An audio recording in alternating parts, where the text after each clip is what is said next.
ರವಿಗೆ ಮಾಡೋ ಕೆಲಸ ಇಲ್ಲ, ಅವನಿದ್ದಾಗೆಲ್ಲ ಇದ್ದೇ ಮಾಡ್ತಿದ್ದ ಅಂತ ಕೇಳಿ. ಈಗ ನಮ್ಮ ಕೈಲಿ ಆಗದೆ ಇದ್ದಾಗ NIಗೆ ವಹಿಸೋದು ಇನ್ನೊಂದು ವಹಿಸೋದು ಮಾಡುತ್ತೆ. ಪಾಪ ಮುಸ್ಲಿಮ್ಸ್ ಹಿಂದೂಗಳೆಲ್ಲ ಒಟ್ಟಿಗೆ ಇದ್ದಾರೆ ನಿನ್ನೆಯಿಂದ. ಇವ್ರಿಗೆ ಇವ್ರು ತೀಟೆಗೋಸ್ಕರ ರಾಜಕಾರಣ ಮಾಡೋಕ್ಕೆ ಬೇರೆ ವೇದಿಕೆ ಉಪಯೋಗಿಸ್ಲಿ. CT ರವಿ ಇದನ್ನೆಲ್ಲ ಬಿಡಲಿ. ಅವರು ಹಿಂದುತ್ವ, ನಾವು ಹಿಂದೂಗಳೇ, ನಾವೇನು ದೂರದವರಲ್ಲ. ಮುಸ್ಲಿಮ್ಸು ಹಿಂದುತ್ವ ಎಲ್ಲ ಒಟ್ಟಿಗೆ ಇದೆ. ನಾಗಮಂಗಲದಲ್ಲಿ, ಮಂಡ್ಯ ಜಿಲ್ಲೆಯಲ್ಲಿ ಇವ್ರು ಬಂದು ಬೇಳೆಕಾಳು ಬೇಯಿಸ್ಕೊಳ್ಳಕ್ಕೆ ಸಾಧ್ಯ ಇಲ್ಲ. JDSನವ್ರ ಜೊತೆ ಆಗಿದ್ದಾರೆ ಅನ್ನೋದಕ್ಕೆ ಒಂದು ಸ್ವಲ್ಪ ರಂಗಾಗಿ ಬಂದಿದ್ದಾರೆ CT ರವಿ.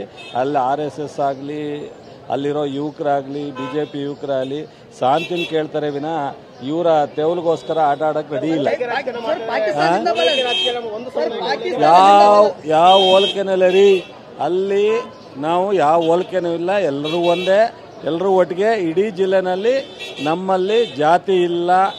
ಸೊ ಯಾವುದೇ ಥರದ ವ್ಯತ್ಯಾಸ ಇಲ್ಲ. ಎಲ್ಲ ಒಟ್ಟಿಗೆ ಇದ್ದೀವಿ, ಒಟ್ಟಿಗೆ ಹೋಗ್ತೀವಿ. CT ರವಿ ಅವರಿಗೆ, BJP ಅವರಿಗೆ ಇದು ದೊಡ್ಡ ಇಶ್ಯೂ ಮಾಡಬೇಕು, ಕೋಮು ಗಲಭೆ ಆಗಬೇಕು, ಜನರ ಮಧ್ಯೆ ದ್ವೇಷ ಹೆಚ್ಚಿಸಬೇಕು ಅಂತ ಉದ್ದೇಶ ಅವ್ರದ್ದೆಲ್ಲ. ನಮ್ಮ ಸರ್ಕಾರ ಕಾನೂನು ಪ್ರಕಾರ ಏನೇನು ಕ್ರಮಗಳು ತಗೊಳ್ಬೇಕೆಲ್ಲ ತಗೊಂಡಿದೆ. ಮತ್ತು ಇದನ್ನು ನಮ್ಮ ಪೊಲೀಸ್ ಅವರೇ ಯಾವ ರೀತಿಯಾಗಿ ಇದನ್ನು ನಿಯಂತ್ರಣ ಮಾಡಬೇಕು ಅವ್ರು ಮಾಡ್ತಾರೆ.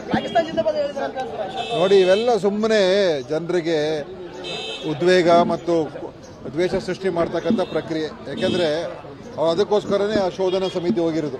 ಹೇಗೆ ಇದನ್ನು ಇಲ್ಲಿಗೆ ನಿಲ್ಲಿಸೋದಕ್ಕೆ ಬಿಡಬಾರ್ದು, ನ್ಯಾಯ ಸಿಗಬಾರ್ದು ಮತ್ತು ಜನರ ಮಧ್ಯದಲ್ಲಿ ಗಲಭೆ ಹೆಚ್ಚು ಮಾಡಬೇಕು.